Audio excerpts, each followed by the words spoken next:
Yeah. Yeah, bro. Been crazy. Facts, dude. We even turned it up.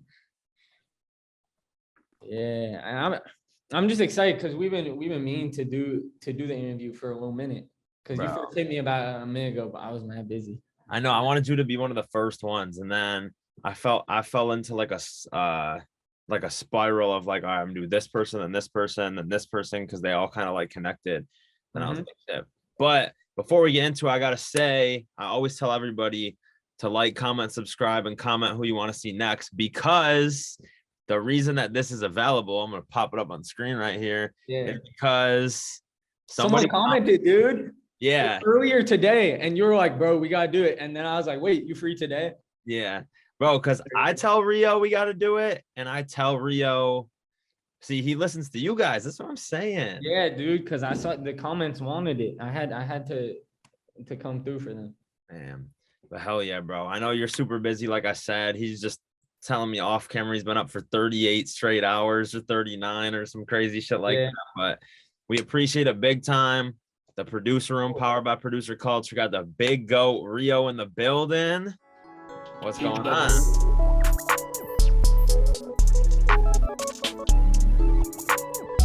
Bro, I mean, one thing I'll say is Rio and I have been working since like 2018, I want to say. Like, I think it was before Brotherly Love even came out. One of the biggest first songs he did with Got It and Keys. Shout out to 1050.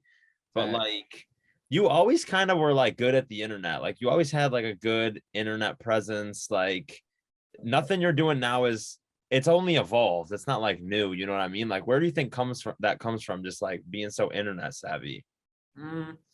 When I was younger, when I was like 10 and 11 and 12, I would like make meme pages and just try to like blow them up on Instagram. And like, just from doing that, I kind of learned like at least how Instagram works and how you can get posts to like blow up and shit. So like going into like when I was starting as a producer, I just looked at it the same as when I was growing meme pages. It's just like, okay, I'm in this niche, the niche of being a producer, and I'm going to look at what all the successful people are doing and like see what works and what doesn't, and then just trial and error it, dude. But like people, I've definitely found like when you just post more personal stuff and like have fun and post whatever you want, like I feel like that's almost become my brand. Like, some people will be super exclusive and like you don't get to see into like what they're doing at all. And like, that's cool too if you want to be on some exclusive shit. But like for me, dude, I try to like post all the shit I'm up to, and like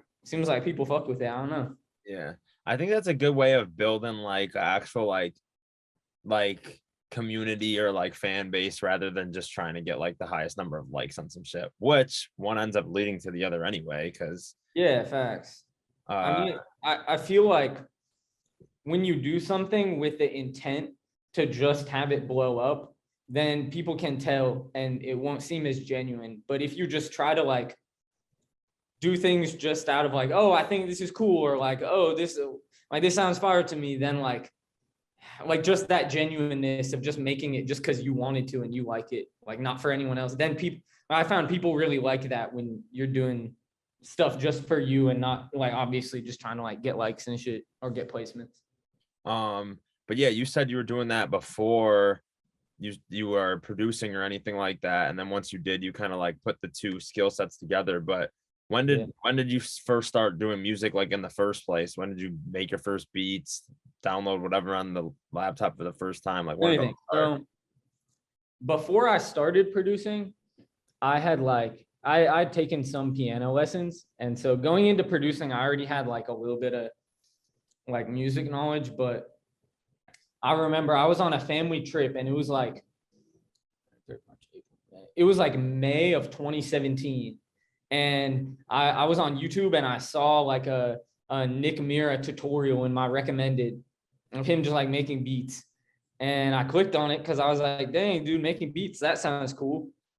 And then just from there, like I was on that family trip for like 2 weeks. So the whole 2 weeks, I just like went down the rabbit hole. I just watched all the like the internet money videos. I watched a bunch of like bass gutter videos. I watched like some Busy Works beats. And then when I got back, I remember it was June 1st and 2017, I got back, I downloaded FL. And ever since then, dude, I've been putting in like 8-10 hours every day, at least. Yeah, at least 38 hours straight, at least. No, when was kind of like the breaking point when it kind of started working? Because I remember you had, this is what, 2019 now. That's when like some of the Got It stuff started coming out. Mosey, you ended up on the Mosey project. Tekka, Why You Look Mad. I had that too. Tekka, you had that Fredo Bang placement with Tego. Yeah. When did it all kind of like start clicking even before that? Because I remember you had some stuff out before that. I feel like, because Brotherly Love was my first like actual like label release, but before then I had some snippets. I think like it really started coming together when I started sending out loops to everyone. Like this was probably like late 2018, early 2019. And I just, dude, every day I would go on Instagram and just find like 50 producers and hit all of them up, which I'm not even saying that y'all should do that, because now like the loop game is super oversaturated. But like back then, like I would just hit hella people up and make loops all day. And I started like, then I just started getting some snippets with like, shout out all the producers who would use my loops back then, because that was really the beginning. I remember my first snippet, it was me and Ant Chamberlain. We got like a Cap G snippet. Bro, I was in my room. I got home from community college and I found out I got a snippet. It was my first one. I was like jumping up and down, dude. I was so excited. Yeah, Ant Chamberlain. Damn, that's crazy. We gotta get Ant Chamberlain on here too. But yeah, speak to like your school situation, because I remember people were asking you questions on Instagram all the time, and they'll be like, "What? You're 16? How are you in college?" Like that. Like, how did that play into the music and everything, and just that in the first place? I was homeschooled, and so like it basically, I mean, that can mean a lot of different things, but for me, it just meant that like rather than like going to public school when I was younger, my parents would just like give me a bunch of shit to work on, and then also give me a lot of time to like pursue it, like whatever I wanted. Like it's not like I could just sit on like an iPad or some shit all day, like, but I could do whatever, like I could study whatever I wanted basically. So like if I was super into like Greek mythology at one point, I could spend like mad time writing papers on that, doing whatever. But then like when I was like 15, I started going to the community college in Portland, PCC, because dude, there are programs for people who are like younger who want to do college, but also like you can just go to college whenever. Like once you're 14, then like in most states you can go. So since I wasn't doing high school, I went and I did a mix of like general education stuff and then also like the music program there, because they have like a music program that carries over to then the one at Portland State. Dude, I wish I had stayed though. Like I only did like a year and a half of the music program. Like I feel like I would have learned way more shit if I had stayed. No, you were. I had to go though. I had to go. But everything was happening so fast. So that was, because I remember like summer 2019, like you come to LA, we're chilling, whatever. And then quickly it's basically like fall and placements start coming out, like the Tekka one and the Mosey one. Lived this while on the Mosey project, right? Yeah. And then you end up getting signed that December, correct me if I'm wrong. Remember December? Yeah, it was like December 3rd, I think. Yeah. It was off of the Tekka song. It was off Why You Look Mad. That's the one me and Ginseng did that one together. Yeah, because Taz just like because we work, like Internet Money works a bunch with Tekka, and so he like saw that the song came out and fucked with it, and I guess like he found me off of that and saw like the other songs I had, because right then like I was having a little run, like I had in like 2 months I had that and the Mosey shit and the Got It shit and Tekka, so like yeah, he just flew me out to LA, and I honestly never really looked back because COVID was starting right then. So like once I came out to LA very quickly, because I'm from Portland, so I could go back and forth. The flight is like an hour, but then dude, like once COVID was bad, I couldn't even go back and forth. Like I had to pick, so I just picked LA and stayed.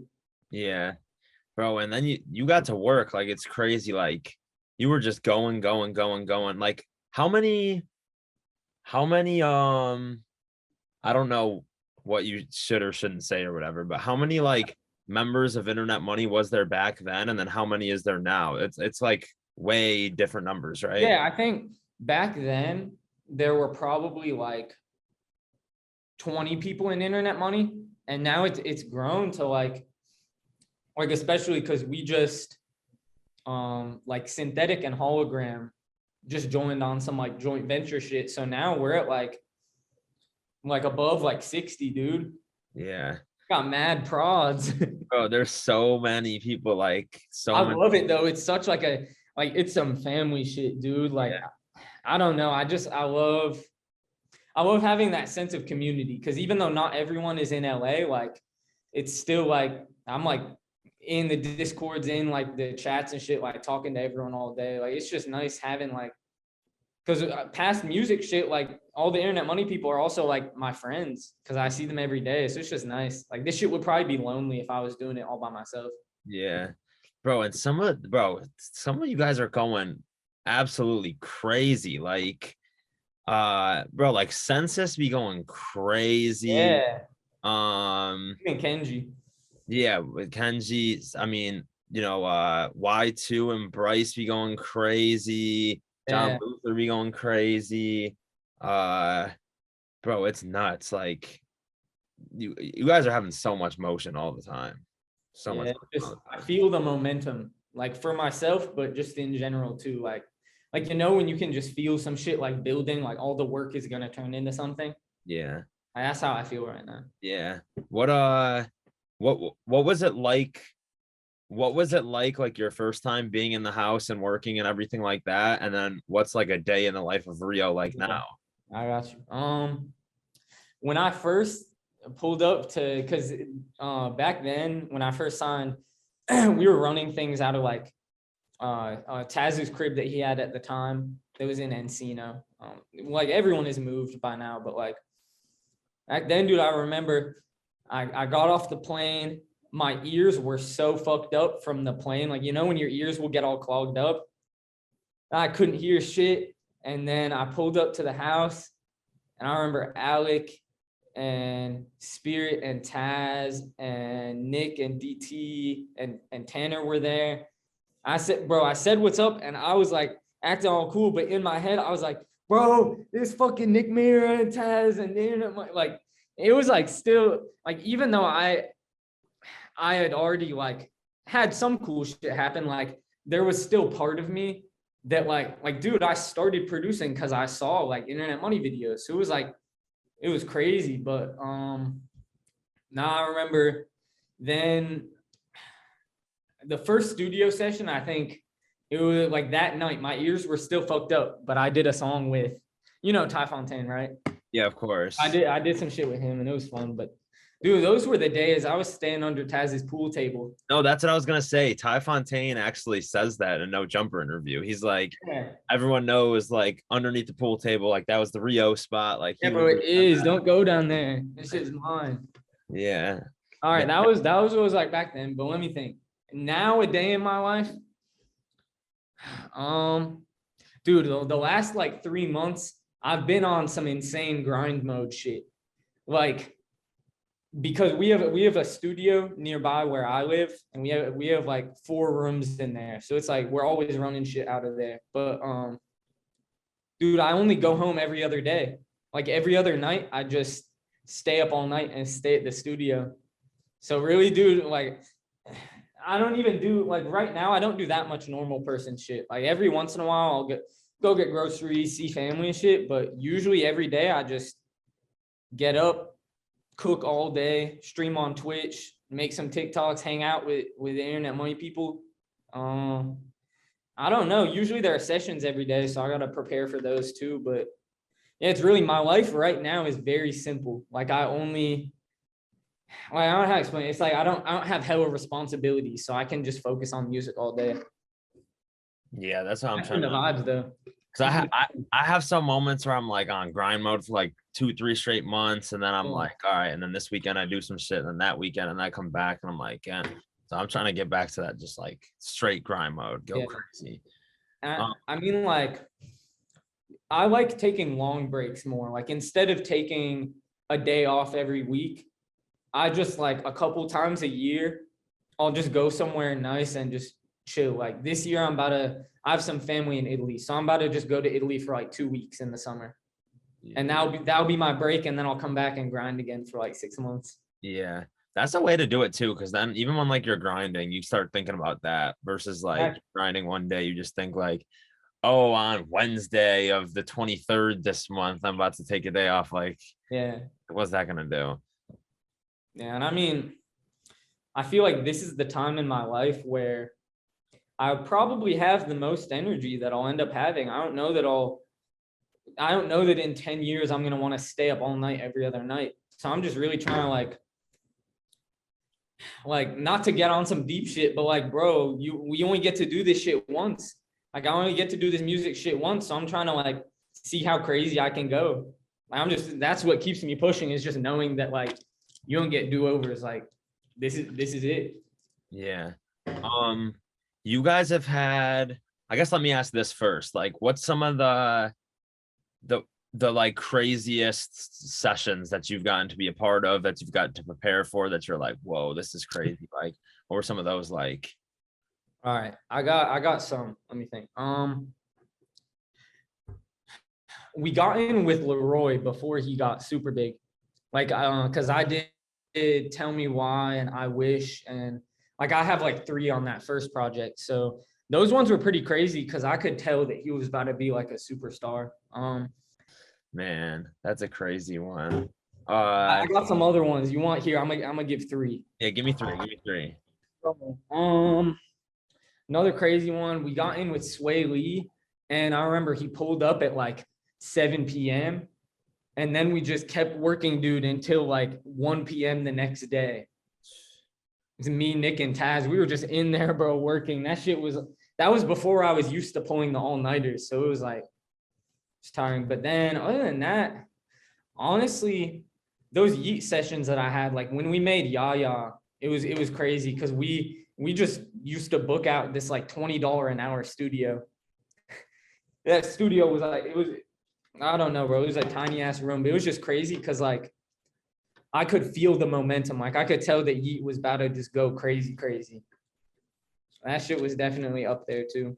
Yeah, and it worked out just like that. But yeah, you've had a ton of different sessions, like I said. Oh, we gotta speak on another one, Yachty, because Yachty actually said you were. Oh yeah, dude, I love Yachty. Yeah, you see that clip where he says you're his favorite producer? What'd you say? There's a clip where he says Rio's my favorite internet money producer. I think he actually says Rio's my favorite producer, period. Damn, dude, that's hard. Nah, bro, like me and Yachty, because we met probably like a year ago, because Taz and Yachty like know each other, so we linked up through that. But I don't know. I feel like we just think about some shit like super similarly. Like he's always down to experiment and like make some different shit, and I'm always trying to make different shit. So like whenever we get in, it's always just it's vibes, bro. Like when I was in Atlanta for a while, we would be playing 2K at the studio. I remember this one time we had the closest game, bro. There were like 20 people in the room just watching us play. And I choked the game I lost. I missed the game, bro. That was like that's like top 5 worst moments. You versus Yachty 2K choked the game winner. Mad about it right now. How you choked it though? I was Portland and he was Portland and I was Golden State, and I shot a 3 with Steph. I was down 2 and I missed it. Yeah. Tragedy.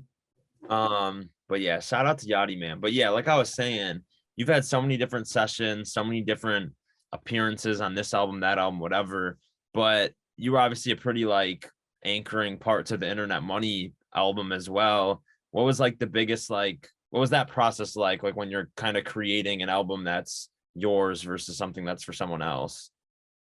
I feel like with the Internet Money albums, like we really just all come together and work on it together. Like there will sometimes be songs where we might do 20, 30 different versions of it, whereas like when I'm working with other people outside, especially when I don't have like a super close work relationship with them yet, like mean, dude, a lot of the time I'm just there to play beats, you know, like, and I'm fine with being that type of producer sometimes, but I really enjoy getting to sit down and work on some shit, like really focus on it for a long time. Like that's what I enjoyed about like the last Internet Money album and like this one coming up too, that's gonna come out, is like really just getting to like work on some shit all together and come together and just see what happens when like a bunch of people just like put all their brain power together, you know? Because other sessions, dude, all sessions where like it's fun and it's cool, but I kind of just pulled up and played shit, you know? Like it wasn't like using all my brain power. Whereas when I'm working on a version of a song, we got like 40 versions of it. Like that's some shit where you're really trying to like perfect it. Yeah, man, that's definitely true. So you said earlier kind of how you were at one point that person sending loops and sending things to all these different people, and now you've kind of graduated to this point where I know, you know, the People be trying to send me loops all the time. yeah, like everything. Like what's kind of like, obviously the game has changed a lot as far as so many more people doing it and so many more people this, that, but like, I don't know, what would your advice be to somebody that was like you before and like They're starting now, yeah. yeah. I feel like with where producing is at now, like it used to be that you could get your foot in the door just off of like sending out loops, and just hitting up a bunch of people, but it's really saturated right now. So I feel like I got a couple of things. Number one, try to build with people who are around your size or like a little bit bigger. Like rather than like, let's say you're a producer, you got 50 followers. If you hit up and be a young boy, he's not going to respond. Or even someone with like 100,000 followers, they might not. But look for those artists, go on SoundCloud, go, you know, just search and find people where they, you know, they're coming up too, and really try to build something with them, whether it's like other producers or artists. That's definitely a big one, because a lot of people like they might be like, oh, it's not worth it, but you never know who could be up next, you know? Like everyone starts at like 100 followers. There's some kid out there right now who has 100 followers who's about to be with the next superstar, you know? So you just gotta like tap in with people. And also, dude, this is another great piece of advice. Give people beats for free. If they're artists who are fire and they're small, like I know that in the beginning, like, you know, you might be stressing about money and shit, but like if you're always worrying about just getting a $20 lease, you're always just going to keep making money in increments of $20, you know? Like you got to invest in it, you know, even if it's giving away shit for free, that artist might like blow the fuck up and then you're getting 10, 20 bands a beat, you know? True. That's some advice. Yeah, past that, really try to build your brand, but like don't do it in a way where you just look at other people and do what they're doing. Like think about what things you like and, you know, just like what type of person you are and what you want to be posting, and just like try to show people a little more of like you. And even if it's like, even if you don't want to post your face, like you could post other stuff that's like, I don't know, funny shit or just anything, dude. Cause like there's so many producers, like you got to just find a way to stand out. Even if it, bro, I was doing dumb shit. I was just posting like mixing drinks and shit, but it's still like, people have told me that like that shit still like it made me stand out some, because like I wasn't just posting beat snippets, you know? I mean, what's next? What's next for Rio? Like, what are you thinking? What's going on? Like, what's the next moves, next plots? What do we got? 2022. Right. This year, I'm in grind mode all year, dude.